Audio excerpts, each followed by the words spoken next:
Shalom. प्रभु परमेश्वर के मीठे और मधुर नाम में फिर से मेरे रण सुधीर चौहान आप सभी का स्वागत करता हूँ।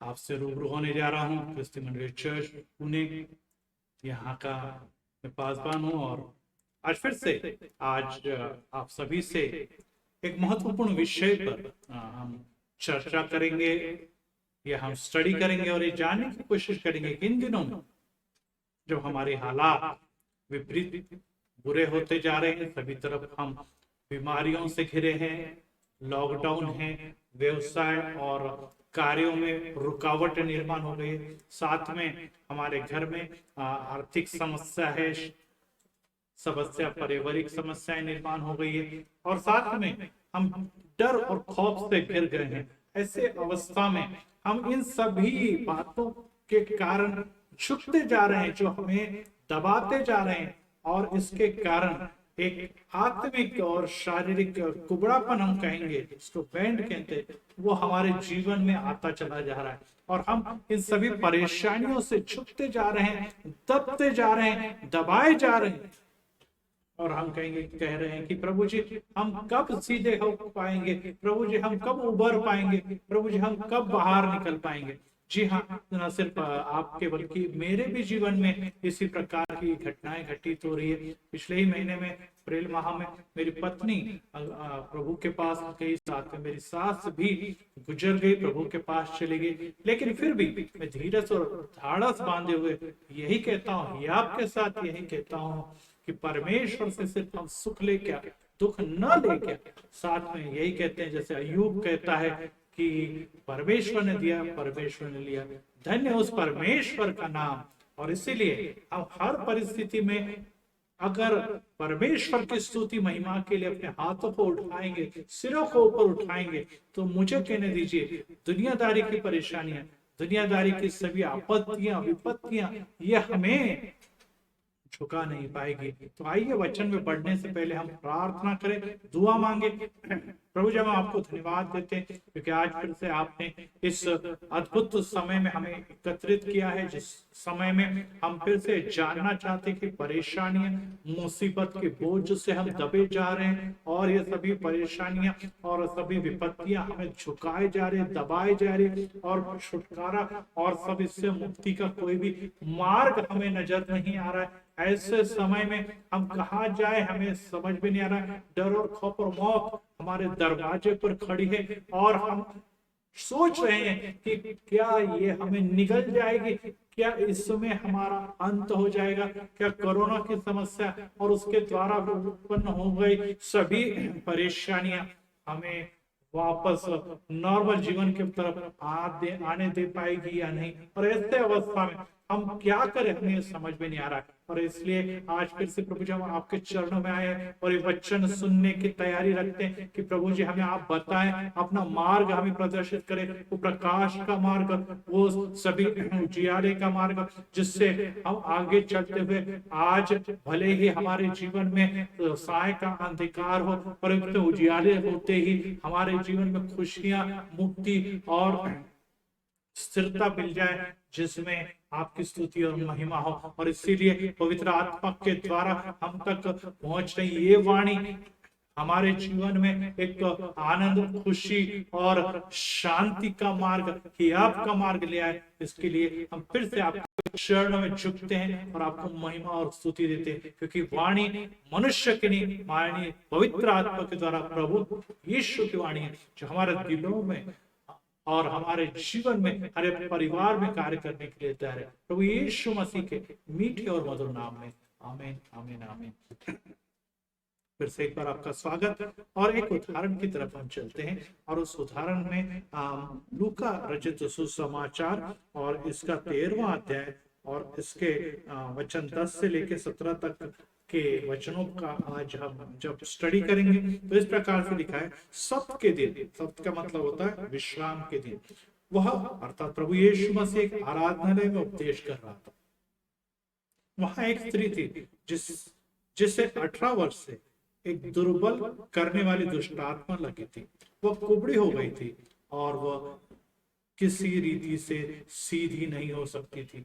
जी हाँ, आज हम एक ऐसे उदाहरण की तरफ जा रहे हैं जिसमें एक मंदिर है, या हम कहेंगे कि एक परमेश्वर का भवन है, और उसके अंदर प्रभु यीशु मसीह संदेश दे रहे हैं, स्टडी दे रहे हैं।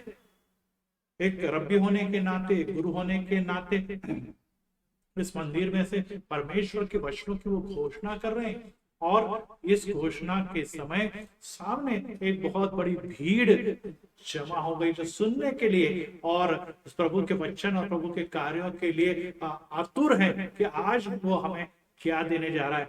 और ऐसे अवस्था में वहां पर अनेक पीड़ित लोगों के बीच में एक स्त्री के बारे में कहा गया है जो 18 वर्ष से दुष्टात्माओं के द्वारा जकड़ी हुई है, और उस दुष्ट आत्मा ने उससे कुबड़ा बना दिया है। वो पूरी तरह से बेंट हो गई है, पूरी तरह से झुक चुकी है। और उसके द्वारा हम आज जानने की कोशिश करें कि प्रभु हमारे जीवन में जो झुकाव आ गया है, जो हम इस दिनों में पूरी तरह से हमारी परिस्थिति हालात के कारण दब गए हैं, और ऐसे अवस्था में प्रभु हमें क्या कहना चाहता है। फिर से सिचुएशन आप जान लीजिए कि स्थान यहाँ पर आराधना है, परमेश्वर का भवन है, जहां पर प्रभु यीशु मसीह वचनों की सेवकाई कर रहे हैं। और दिन भी बड़ा महत्व है, सप्त का दिन है, अर्थात विश्राम का दिन है। अच्छा, हम कहेंगे शनिचर या शनिवार का दिन है, जो सप्त का दिन यहूदियों में मनाया जाता है। और उस दिन वो वचनों में से बोल रहे हैं। और प्रसंग ये है कि आराधना में भेंट देकर वचनों की घोषणा करने का ये अंतिम अवसर। प्रभु जी ने अनेक बार यहाँ मंदिरों में जाकर परमेश्वर के वचन पढ़े, वचनों में से लोगों को समझाया, सिखाया, मार्गदर्शन किया। लेकिन अब सूली पर जाने से पहले ये अंतिम बार है कि जब प्रभु यीशु मसीह लोगों के सामने होकर रूबरू हो रहे और वचनों के साथ बात कर रहे हैं। और जब वे अंतिम बार बात कर रहे हैं और अपने एक दर कदम वे यरूशलेम की ओर जा रहे हैं, यहाँ पर उनकी सूली उनकी राह दिख रही है, और जल्दी वे उस सूली पर चढ़ाए जाने वाले हैं। सूली का अर्थ आप जानते हैं कि सूली पर प्रभु यीशु मसीह का अपमान है, वहां पर उसकी निंदा है, वहां पर अत्यधिक यातना है, उसकी निंदा है, छल है, और सभी प्रकार के बोझ और हमारे सभी प्रकार के क्रोध, पाप, शाप परमेश्वर उनके ऊपर लादने वाला है। और ऐसे समय में उन्हें मालूम है कि मैं अकेला पड़ जाने वाला हूं, सभी मेरे साथ में जो शिष्य वर्ग है वो सभी भाग जाने वाले हैं, सभी लोग मुझे अकेला छोड़ देने वाले हैं। यहाँ तक कि उसका पिता परमेश्वर जो है वो अपना मुख भी छुपा लेने वाला है। और ऐसे कठिन चित्र उनके निगाहों के सामने, वो चलचित्र उनके नेत्र के सामने घूम रहे, फिर भी लोगों से तरस खाकर, लोगों के जीवन में एक एक क्षण, एक एक पल कितना महत्वपूर्ण है ये जानकर वे तैयार हैं इस हुजूम के लिए, अपने वचनों के द्वारा शिक्षा देने के लिए, ज्ञान देने के लिए। और ऐसे समय में जब नजर घुमाते हैं, सभी लोगों की तरफ नजर दौड़ाते हैं, और अनेक पीड़ित लोगों में उनकी नजर एक ऐसी स्त्री के ऊपर जाकर ठहर जाती है जो लेडीज सेक्शन में, महिलाओं के उस विभाग में बैठी हुई है, और वो उसे देख नहीं पा रही है। वे उसे देख नहीं पा रही क्योंकि वो पूरी तरह से बेंट है, पूरी तरह से झुकी हुई है। और ये उसके हालात पिछले 18 साल से बने हुए हैं। और ऐसी स्त्री जो पूरी तरह से जो झुकी है, अर्थात अगर आपने उस महिलाओं को देखा होगा जो बहुत ही वृद्ध है, या किसी पीठ के या रीढ़ की हड्डी के परेशानी के कारण वे बीमार हैं, तो वो लगभग उनके हाथ जमीन से टिके हो रहते हैं, उनका जो सर है वो पूरी तरह से झुका हुआ, लगभग पेट से चिपका हुआ रहता है, और कमर पूरी तरह से मुड़ी हुई रहती है, और वे किसी तरह से हाथ की सहायता से या लकड़ी की काठी की सहायता से वो आधार लेकर आगे की ओर चलते रहते हैं। किसी से सीधी मुंह बात नहीं कर सकते क्योंकि वो मुंह ऊपर उठा नहीं सकते। और इस स्त्री ने भी कई दिनों तक अपने आजू बाजू वाले जो लोगों को भी ठीक ढंग से देखा ना होगा। और इस प्रकार से ये स्त्री जो है आईना भी अपना चेहरा आईना में भी नहीं देख पा रही थी, क्योंकि वे नजर उठा नहीं सकती। हर समय उसकी दृष्टि उस पृथ्वी के तरफ, अपने पैर की तरफ ही लगी हुई है। और ऐसे अवस्था में हम देखें और हमारा उदाहरण देखें तो धरती अर्थात ये पृथ्वी अर्थात ये भूमि जो कहलाती है वो ऐहिकता या दुनियादारी का लक्षण है। और अनेक लोग जो है वो पूरी तरह से इतने झुक चुके हैं कि उन्हें ऊपर नजर उठाने के अर्थात प्रभु की तरफ देखने के लिए समय ही नहीं है।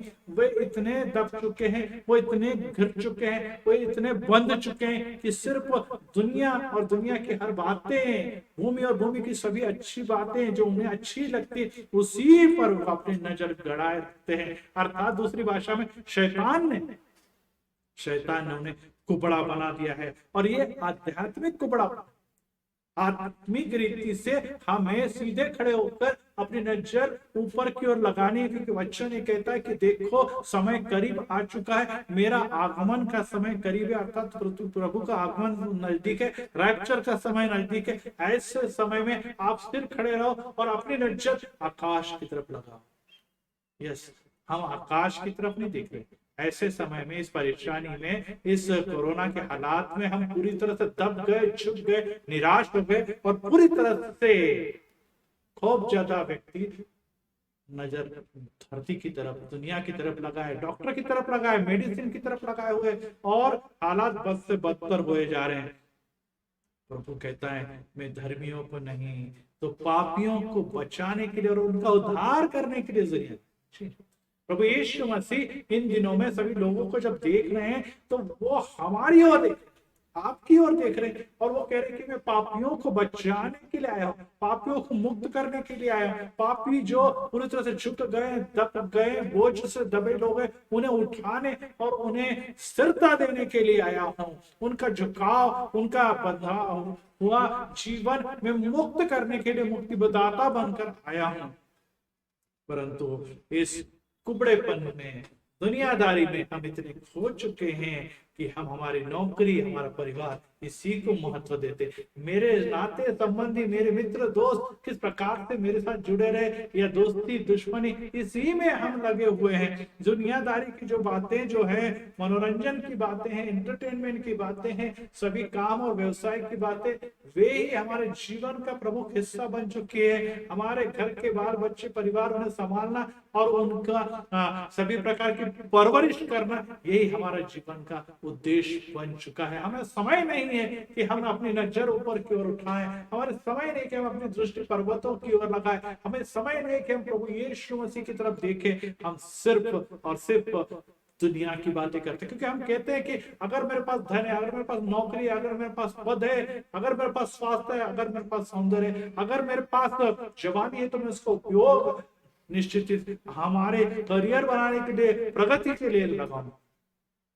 लेकिन हालात बड़े खराब है भाई बहनों, हालात बड़े खराब है। जबकि आप जानते हैं कि रेमडेसिविर हमें जो इंजेक्शन है, जिसके बारे में लोग ब्लैक मार्केटिंग के द्वारा खरीद रहे थे, आज क्या कहा जा रहा है कि उसकी कोई आवश्यकता नहीं, क्योंकि चंगाई नहीं। आज हम लोग जो हम कहेंगे कि थेरेपी है, वो थेरेपियां भी बदल चुकी है। आज जो ऑक्सीजन है या बेड है, उसकी भी उपलब्धता नहीं है। और ऐसे अवस्था में प्लाज्मा जो है, वो जो कठिन अवस्था में जो कोरोना ग्रस्तों को बचा रहा था, उसकी इससे भी कोई लाभ नहीं हो रहा। देखिए, एक छोटा सा वायरस और उसके द्वारा बदलते स्वरूप के कारण पूरी पृथ्वी और विशेष करके भारत देश जो है वो पूरी तरह से झुक गया, दब गया है, बीमारी के नीचे दब गया है। उसे उठाएगा कौन, उसे खड़ा कौन करेगा, उसे अपने पैरों पर और अपनी नजर एक स्थिरता प्रदान करेगा कौन, तो उसका नाम है सिर्फ प्रभु यीशु मसीह। और इसीलिए भाई और बहनों, आज हमें अगर उठना है तो उस प्रभु यीशु मसीह की नजर जो है वो हमारे ऊपर पड़ रही है, तो उस नजर को हमने, उसके आवाज को हमने, उसकी वाणी को हमने सुनना है और उसके लिए हमने कार्य करना है।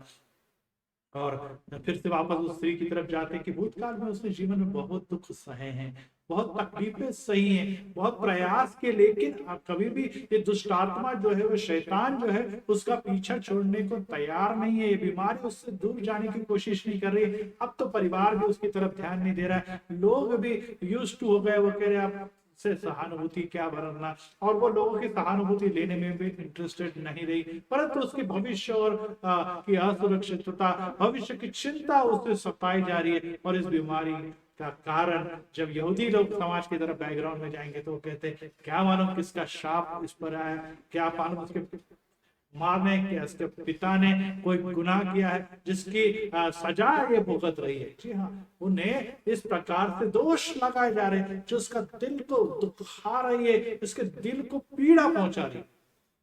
और इस बावजूद भी पीड़ा में, दुख में, विकलांगता में घिरी हुई होने के बावजूद भी परमेश्वर के प्रति उसके मन में अभी भी कटुता नहीं है। परमेश्वर की योजना के प्रति अभी भी उसके मन में एक आशा है कि यस, दुनिया ने मुझे ठुकरा दिया, हालात ने मुझे ठुकरा दिया, बीमारियों के कारण मैं दब गई हूँ, शैतान ने मुझे बांध दिया, लेकिन एक है जिसका नाम जीवित परमेश्वर, उसकी संतान में हूँ और वो मेरी वाणी, मेरी प्रार्थना सुनेगा। और इसीलिए इस बंदिश अवस्था में भी वो निरंतर आराधनालय में जा रही है, मंदिर में जा रही है और कोशिश कर रही है कि प्रभु तक मैं पहुंचूं, प्रभु तक मेरी पीड़ा पहुंचे।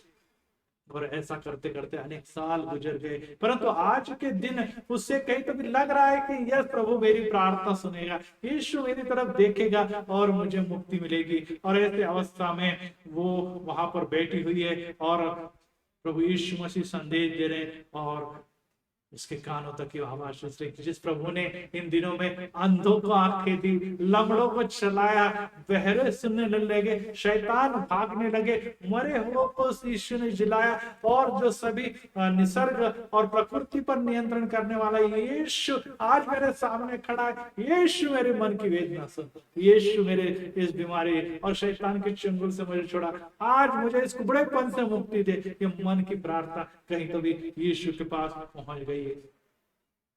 कारण क्या था, क्यों झुकी हुई थी? वचन स्पष्ट कहता है कि वह स्त्री अब्राहम की बेटी है, शैतान ने 18 सालों से बांधा।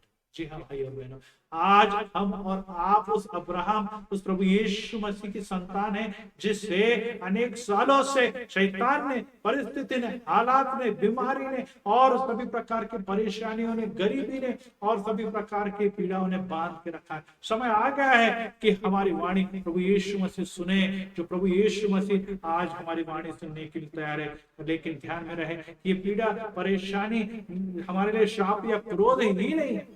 अय्यूब के बारे में जब हम देखते हैं तो हमें इस बात का ध्यान आता है कि वो धर्मभीरू था, वो प्रभु में विश्वास रखता था, वो धर्मी था, लेकिन शैतान ने उसकी परीक्षा ली। और इसीलिए सभी लोग जानते थे, यहूदी लोग भी मानते थे, यह शैतान जो है वो ऐसे काम करके धर्मी लोगों की परीक्षाएं लेता है, परंतु इस अग्नि परीक्षा से गुजरने के पश्चात अगर हम अपना धर्मीपन सिद्ध कर पाए, हमारी सात्विकता और हमारी नीतिमत्वता हम सिद्ध कर पाए, तो निश्चित बहुत आशीर्वाद, जैसे अय्यूब को दुगना मिला था, वैसे दुगना भी हम प्राप्त कर सकते हैं। और इसीलिए वो प्रभु की तरफ देख रहे हैं। और वचन ये कहता है, यीशु ने लूका रचित सुसमाचार उसके 13वें अध्याय के वचन 12 में इस प्रकार से, यीशु ने उसे देखकर बुलाया और कहा, हे नारी, तू अपनी दुर्बलता से छूट गई। तब उसने उस पर हाथ रखे और तुरंत सीधी हो गई और परमेश्वर की बढ़ाई करने लगी। अलग अलग स्टेप्स में हम देखते हैं क्या प्रोसेस थी।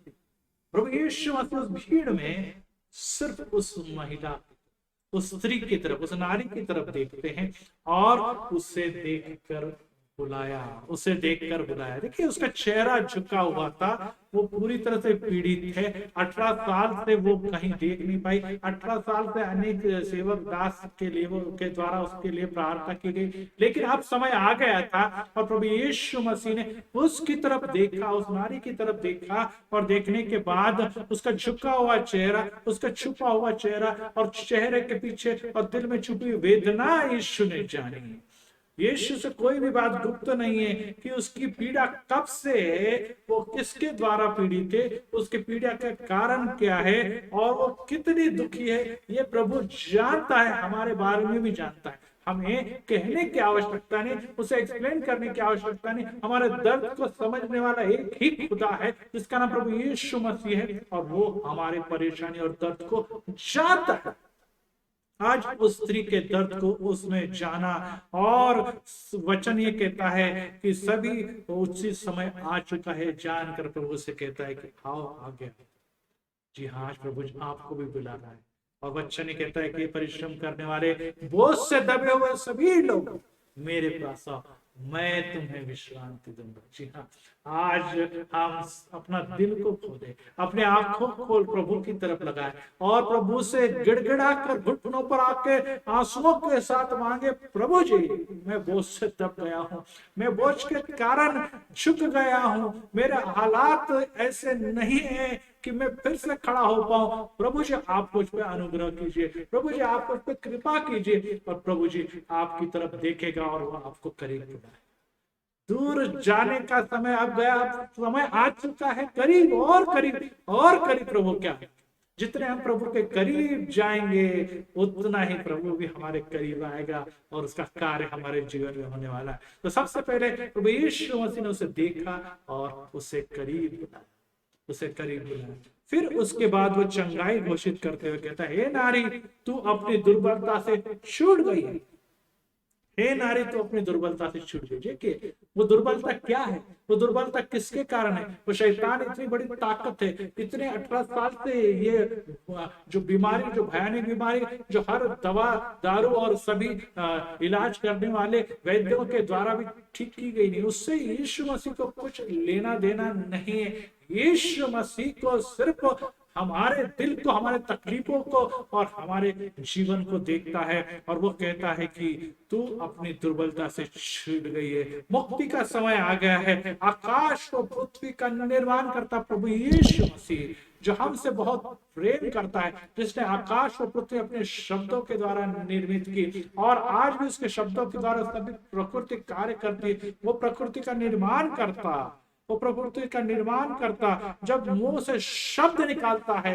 कोई भी आज्ञा देता है, तो वो आज्ञा उसके मुंह से निकलकर कार्य के बगैर विफल होकर कभी वापस नहीं आती। जान लीजिए प्रभु जी, तो ये हमें जान लेना है कि अगर वो बोलता है तो वो होता ही है, क्योंकि चंगाई देना, मुक्ति देना उसके लिए बहुत बड़ी बात नहीं, परंतु उसका स्वभाव है। और इसलिए अगर हम आत्मिक मानसिक तौर से इस बार दबे हुए झुके हुए हैं, तो उसकी वाणी ही काफी है हमें मुक्ति देने के लिए, हमें छुटकारा देने के लिए। और यिर्मयाह नबी इस प्रकार से कहते हैं अपने 29वें अध्याय में और 11वें वचन में, आपके लिए मैं पढ़ता हूं, और ये बहुत ही मेरे लिए मेरा प्रिय वचन है, क्योंकि यहोवा की ये वाणी, यह हमारे लिए, हम सब के लिए यहोवा की ये वाणी है कि जो कल्पना मैं तुम्हारे विषय में करता हूं, ये आपके लिए, झुके हुए दबे हुए परेशान लोग, वो के लिए, हर व्यक्ति के लिए वो कहता है कि आपके लिए मेरी जो कल्पना है, मैं जानता हूं वे हानि की नहीं वरन कुशल की है। जी हाँ, कोई भी तकलीफ है, शायद कोरोना की बीमारी है, या मेडिसिन पे खर्चा हो चुका है, दवाइयां हैं, इस समय आप वीकनेस में, कमजोरी में, आपका दिवाला निकल चुका है, आपके घर में आर्थिक परेशानी, शैतान के बंधनों में जकड़े हुए जंजीरें तोड़ी नहीं जाती, ऐसे समय कहता है कि आपके लिए मेरी जो कल्पना है, मेरी जो योजना है, वो कुशल की है, हानि की नहीं। अंत में मैं तुम्हारी आशा पूरी करूंगा। जी हाँ, प्रेज़ द लॉर्ड। प्रभु कहता है कि अंत में, यस, आपको गुजरना होगा, समस्या से गुजरना होगा, अंधियारी वादियों से गुजरना होगा, दुख और तकलीफों में से गुजरना होगा, आंसुओं में से जाना होगा, लेकिन अंत आपका भला, और अंत भला तो सब भला कहा जाता है। कब? तब तुम मुझे को पुकारोगे और आकर मुझसे प्रार्थना करोगे, मैं तुम्हारे सुनूंगा। आज हम शायद इसी में कहीं कमजोर पड़ गए, या हम लोग कम, ये घुटनों पे आइए, आंसू बहाइए, झुक के प्रभु के चरणों में गिर जाइए, प्रार्थना कीजिए। प्रभु कहता है कि मैं तुम्हारी प्रार्थना सुनने वाला हूं, मैं आप सबकी प्रार्थना सुनने वाला हूं। और वो कहता है कि तुम मुझे ढूंढोगे और पाओगे भी, क्योंकि तुम अपने संपूर्ण मन से मेरे पास। जी हाँ, ध्यान रहे, क्या हमारा मन, हम संपूर्ण मन से प्रभु के पास जा रहे हैं? एक तरफ से बीमारी की तरफ भी देख रहे हैं, एक तरफ कठिनाई की तरफ देख रहे हैं, कहीं ये करेगा मुक्ति देगा, कहीं वो व्यक्ति मुक्ति देगा, कहीं ये ब्रदर मुक्ति देगा, कहीं ये बाबा मुक्ति देगा, या ये दर पे जाके हमें शांति मिलेगी। नहीं, बहुत सारे दर, एक ही दर है, प्रभु यीशु मसीह का दरवाजा। वहां पर जाकर आप खटखटाइए, वो खोलेगा आपके लिए। वो हमारा दरवाजा खुद ठोक रहा है, आप खोल नहीं रहे, हम खोल नहीं रहे, और हम प्रभु को आने नहीं दे रहे अपने घर में। और परमेश्वर कहता है कि तुम मुझे ढूंढोगे, संपूर्ण मन से मेरे पास आओगे, तब मैं तुम्हें। यस, आज समर्पण की आवश्यकता, संपूर्ण मन का अर्थ है समर्पण की आवश्यकता, जिसमें हम कहीं कभी कम पड़ रहे हैं। उस स्त्री ने 18 साल के बाद आज पूरे समर्पण के साथ प्रभु यीशु मसीह की तरफ देख तो नहीं पा रही थी, लेकिन मन जो था उस प्रभु की तरफ देख रहा था। और क्या देखती है वो, कि प्रभु ने शब्दों से कहा, और प्रभु ने उससे कहा कि चल हे नारी, तू अपने दुर्बलता से छूट गई, हे नारी तू दुर्बलता से छूट गई, क्योंकि आपके लिए, मेरे लिए, आप उसके बच्चे हैं, आप उसके बेटे हैं, आप उसकी बेटियां हैं। वो आपसे प्रेम करता है। दबे हुए कुचले हुए लोग वो देख नहीं सकता, मेरे लोग दबे हैं, मेरे लोग कुचले गए हैं, शैतान के द्वारा बंधे हैं, ये उसे कभी भी पसंद नहीं, परंतु हमें वो पसंद है, इसलिए वो परेशानी हम पर आ चुकी है। शैतान हमें दबाए रखता है, और एक विशिष्ट समय अद्भुत काम करने का प्रभु ने नियोजित किया, वो नहीं आया, इसलिए आज हम कुचले और दबे हुए हैं। लेकिन यहाँ पे नहीं, तीसरा पॉइंट आता है, पहले उसने बुलाया, फिर उसे चंगाई घोषित की, और फिर उसके बाद वचन ही कहता है कि उसने उस पर हाथ रखे और वह तुरंत सीधी हो गई। तीसरा पॉइंट जो है, तीसरी स्टेप जो है, उसमें ऐसा कहा है कि यीशु ने उसे बुलाया, हे नारी तू अपने दुर्बलता से छूट गए, ऐसा घोषित करते हैं बीमारी से मुक्ति का। और तब उसने उस पर हाथ रखे और वह तुरंत सीधी हो गई। जी, न सिर्फ वो शब्दों के द्वारा जो अखिल सृष्टि का निर्माण करता है परमेश्वर, प्रभु यीशु मसीह, वो सिर्फ शब्दों के द्वारा ही कार्य न करेगा, बल्कि आपको छूना चाहता है, आपकी बीमारियों के अवयवों को वो स्पर्श करना चाहता है, आपकी तकलीफ के अवयवों को वो हाथ लगाना चाहता है, आपके घर के जो भी मुसीबत है उसको हाथों से हटाना चाहता है। शैतान को वो कुचल कर भगाना चाहता है। यीशु आगे बढ़ रहा है, यीशु ने उसके ऊपर हाथ रखा और उसको वो तुरंत सीधी हो गई। जी हाँ, अब तक शायद उसके मन का जो हिया था, विश्वास में वो कमी थी, और जब वो शायद ठीक ढंग से खड़ी भी नहीं हो पा रही थी, लेकिन प्रभु ने, यीशु ने उसके ऊपर हाथ रखा, और हाथ के द्वारा अब वो पूरी तरह से उस मजबूत और वो अद्भुत स्पर्श, चंगाई वाले स्पर्श के द्वारा अब वो सीधी खड़ी हो गई है। जी हाँ, अब धीरे धीरे बढ़ने वाला विश्वास पूरी तरह से ऊंचाई पर उड़ान भरने वाला विश्वास बन गया, और वो सीधी खड़ी हो गई, और वो जीवन में 18 सालों के बाद प्रथम ही सीधी खड़ी हो गई। जी हाँ, आप भी सीधा खड़ा होना चाहते, मैं भी सीधा खड़ा होना चाहता हूँ, क्योंकि मुझे इस प्रकार की पीड़ा के कारण बंधे हुए काफी समय हो गया है। हम रो रहे हैं, पिसे जा रहे हैं, कुछ ले जा रहे हैं, लेकिन उत्तर नहीं मिल रहा है। लेकिन आज प्रभु ने कहा कि तुझे दुर्बलता से छूटना है, शैतान तुझे इस घर को छोड़ना है, इस शरीर को मुक्त करना है, और वो हमारा हाथ हमारे सिर पर रखता है, हमारे परेशानियों पे, हमारे वेदना वाले अवयव पे हाथ रखता है, और चंगाई हमें मिल जाती है और मुक्ति हमें मिल जाती है। अब तक वो कुछ भी ना देख पा रही थी, ना तो आज तक लोगों के चेहरे ठीक से देखे, ना ही उसने पर्वत के शिखर या पेड़ों के शिखरों को देखा था, नहीं नीला आसमान कभी देखा था, लेकिन आज इस भवन में, इस परमेश्वर के भवन में जब वो देखती है, तो सामने उसे ये सब बातें दिखाई नहीं देती, तो उससे दिखाई देता है प्रेम, करुणा, दया और तरस और रहम से भरा हुआ प्रभु यीशु। Praise the Lord. उसे दुनिया की बातें कुछ नहीं दिखाई देती। तो चंगाई देने वाला, रहम करने वाला, करुणा व दया से भरा हुआ, तरस और प्रेम से भरा हुआ प्रभु यीशु उसे दिखाई देता है। और उसका चेहरा, उसकी पवित्रता, उसकी तेजस्विता देखकर वो बढ़ाई करती है, उसकी स्तुति करते हैं, उसे धन्यवाद देते, और वो चलती है, कूदती है और धन्यवाद देती कि प्रभु जी आपको धन्यवाद हो, प्रभु जी आपकी स्तुति हो। न सिर्फ आपने मुझे चंगाई दी, बल्कि आपका चेहरा और आपकी नजदीकी, आपकी समक्षता, इसका भी लाभ मैंने दिया है। और अब इन सब लोगों के सामने मैं घोषित करती हूँ कि शैतान ये भाग चुका है और प्रभु मुझे मुक्ति और जीवन मिला, मुक्ति और जीवन मिला। लेकिन भाई स्तुति और प्रशंसा देखकर सभी खुश हो, ऐसा नहीं है। यहीं पे वचन ये कहता है कि इसलिए सबके दिन उसे अच्छा किया, परंतु आराधना का सरदार रिसिया कर लोगों से कहने लगा, 6 दिन है जिस दिन में काम करना चाहिए, अतः उन दिनों में आकर चंगे हो, परंतु सबके दिन में।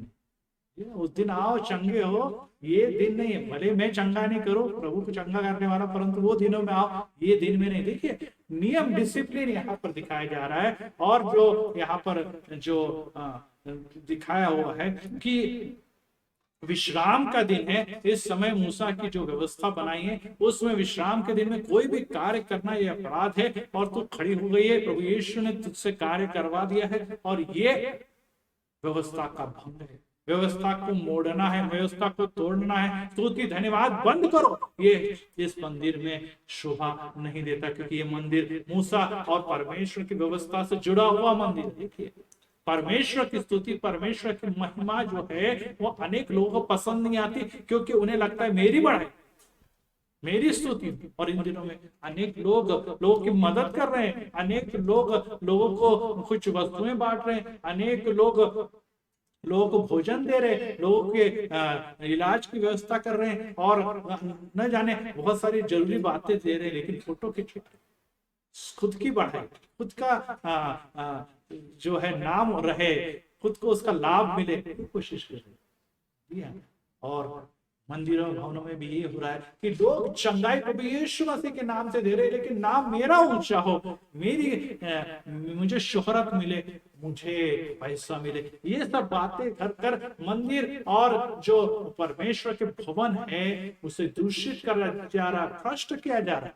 और ये हमें इन दिनों में दिखाई दे रहा है। और प्रभु यीशु मसीह को ये बात पसंद नहीं, वो परमेश्वर ने इसे चंगा किया। यीशु कहता है उसकी महिमा, उसकी स्तुति करो।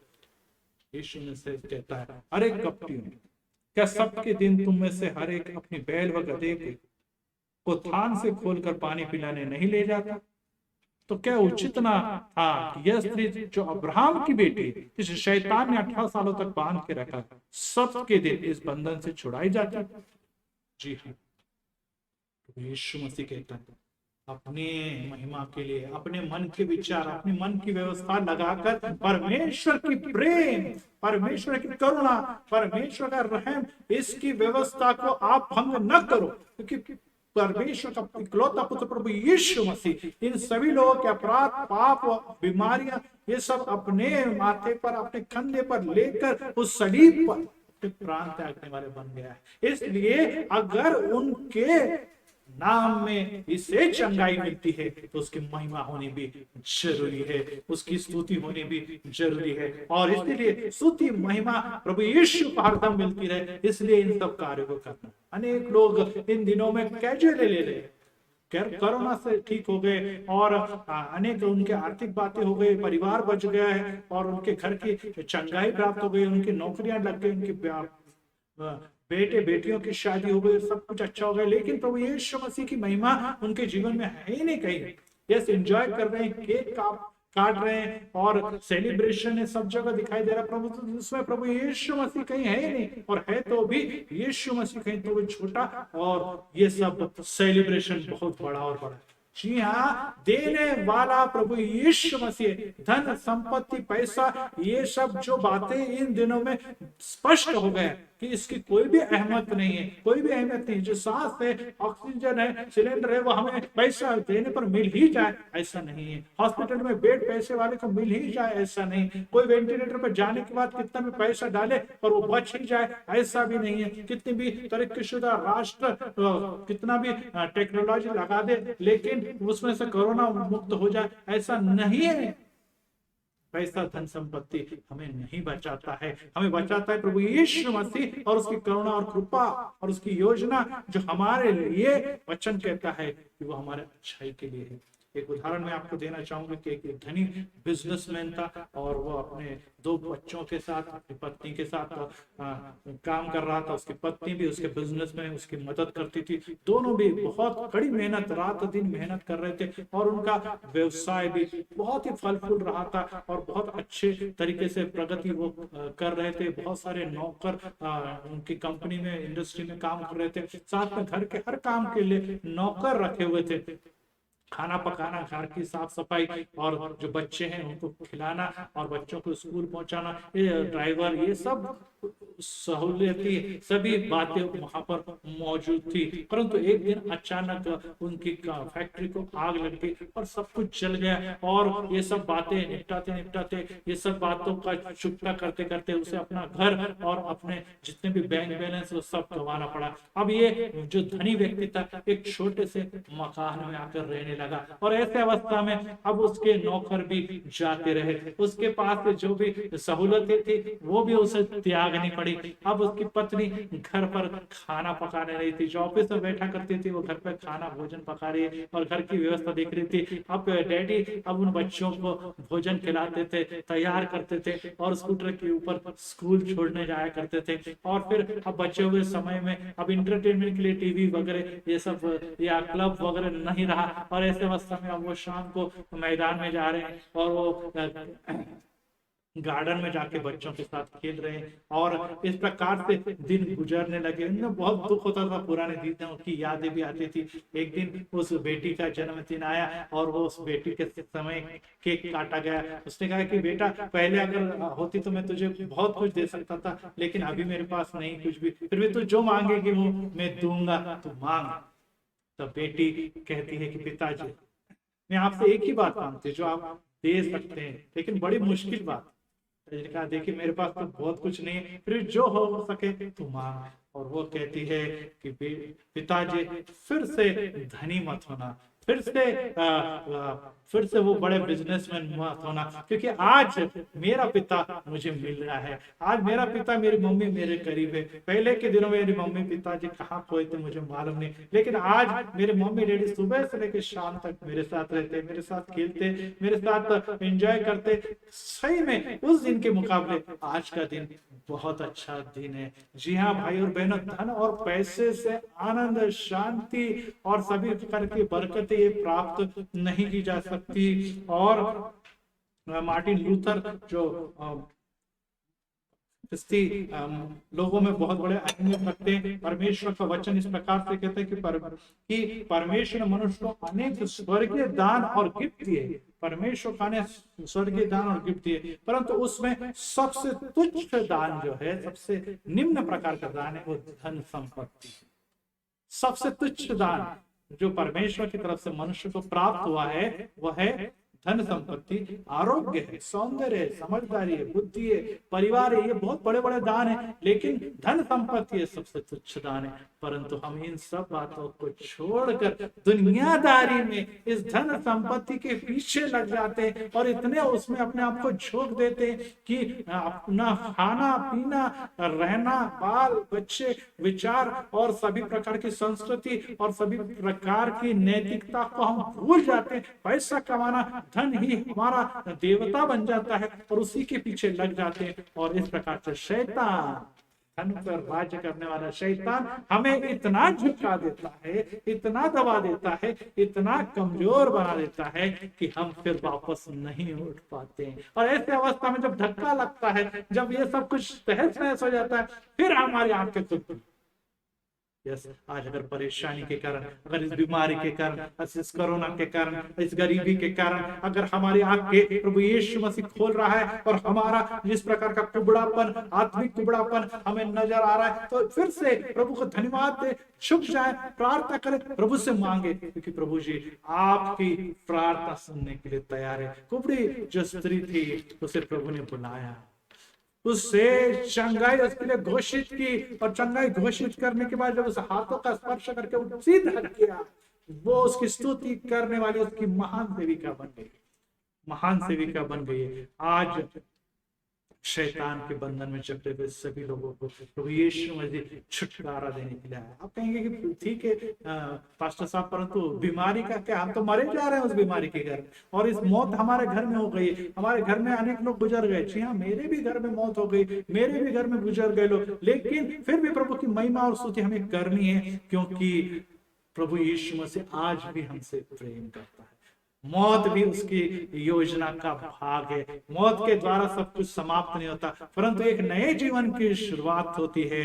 और संसार को अधिपति मानने वाले, संसार के पीछे चलने वाले, संसार में सभी कुछ है ऐसा बताने वाला शैतान कहना चाहता है, अब तो तेरे घर में कुछ नहीं रहा, अब तो कोरोना के कारण तू जकड़ गया है, आज कोरोना के ट्रीटमेंट में पूरा पैसा तेरा चले गया है, आज ये बीमारी के कारण तेरे हालात, वीकनेस, अनेक बीमारियों से तू गिर गया है, आज तेरे घर में से तेरा भाई, तेरी बहन, तेरी पत्नी, तेरा पति और सभी रिश्तेदार में से कुछ लोग चले गए, अब तेरा उभरना बहुत मुश्किल है। चिंताओं में, परेशानियों में दबा देता है, झुका देता है, और हम कहते हैं कि नहीं, अब मेरे जीने में कोई भी अर्थ नहीं। इब्रानियों में संत पौलुस इस प्रकार से कहते हैं, दूसरा अध्याय, और यहाँ पर मैं समाप्त करूंगा, ध्यान दें, दूसरा अध्याय वचन 14 और 15 में संत पौलुस इस प्रकार से कहते हैं कि इसलिए जबकि लड़के मांस और लहू के भाग्य, तो वह आप भी उनके समान उनका सहभागी हो गए। जी हाँ, प्रभु यीशु मसीह के लिए कहते हैं कि आप जो उसके बेटे हैं, आप जो उसकी बेटी है, मैं जो उसका बेटा,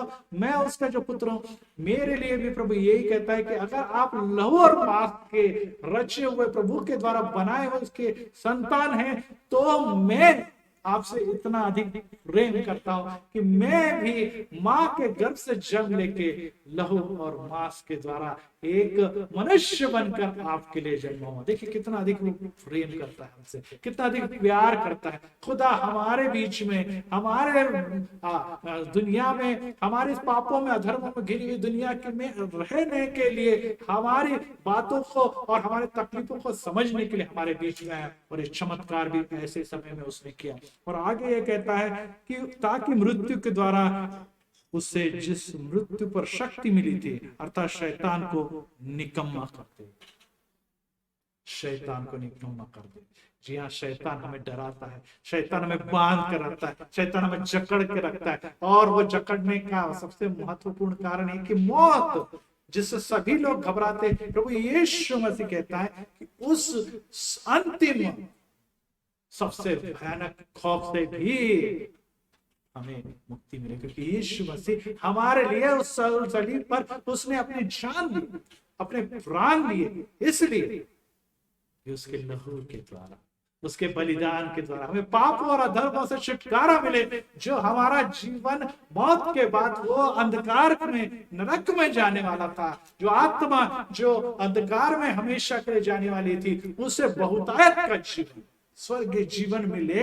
और हमारा यही कहे, जैसे पौलुस कहता है कि दुनिया में जीना प्रभु है और मरने के बाद मुझे लाभ है। यस, यीशु मसीह में अगर जीऊंगा तो यीशु के लिए, और मरने के बाद मुझे कोई हानि नहीं, क्योंकि प्रभु यीशु मेरा स्वागत करते हुए मुझे अपने राज्य में आनंद के साथ, महिमा के साथ मेरा स्वीकार करेगा। जी हाँ, मरना कोई खूब ज्यादा नहीं, क्योंकि हमारे आगे गए हुए व्यक्ति हमसे फिर मिलने वाले, परंतु सही में हम उस राज्य में प्रवेश करने के काबिल है क्या? और अगर हम झुके हुए, शैतान से बंधे हुए, खोप और दर्पण और सभी प्रकार के परेशानियों से घिरे हुए हैं, चक्र हो तो मुक्ति देने के लिए, जीवन देने के लिए प्रभु कहता है मैंने अपने प्राण दिए, इसलिए कि मैं आपने परिणाम मुझ पर विश्वास रखने वाले, मेरे लहू पर विश्वास रखने वाले, जो शैतान को मैंने पैरों के नीचे कुचल कर आपको अधिकार दिया, उस अधिकार का उपयोग करें। और शैतान से कहे, शैतान शक्ति,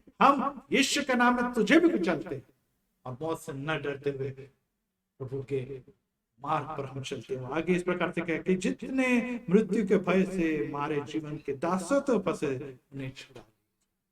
यस, आज हम कोरोना के दासत्व में फंस गए, हम कोरोना के चंगुल में फंस गए। मौत ही मौत सर्वत्र दिखाई दे रही है, सब तरफ मौत का खौफ है, परंतु मसीह लोगों को ये मौत खौफ झुका नहीं सकती, दबा नहीं सकती, गिरा नहीं सकती, क्योंकि हमें भरोसा है कि प्रभु यीशु मसीह हमें उस कुबड़े व्यक्ति के समान देख रहा है, हमें बुला रहा है, मेरे पास आओ, मैं तुम्हें छुटकारा दूंगा, मैं तुम्हें मुक्ति दूंगा इस बीमारी से। और उसने कहा कि शैतान से घिरी हुई 18 साल की कुबड़ी स्त्री नारी, तू चंगी की जाती है, तुझे चंगाई दी जाती है। और जब हाथ बढ़ाकर उसे छूता है, वो सीधी खड़ी हो जाती है। आज समय आ गया हमें सीधा खड़ा होने का, आज समय आ गया है कि शैतान को जिस प्रकार प्रभु यीशु ने उस सलीब के सामने कुचल दिया, हम भी कुचल कर आगे बढ़े और विजयी जीवन जीते।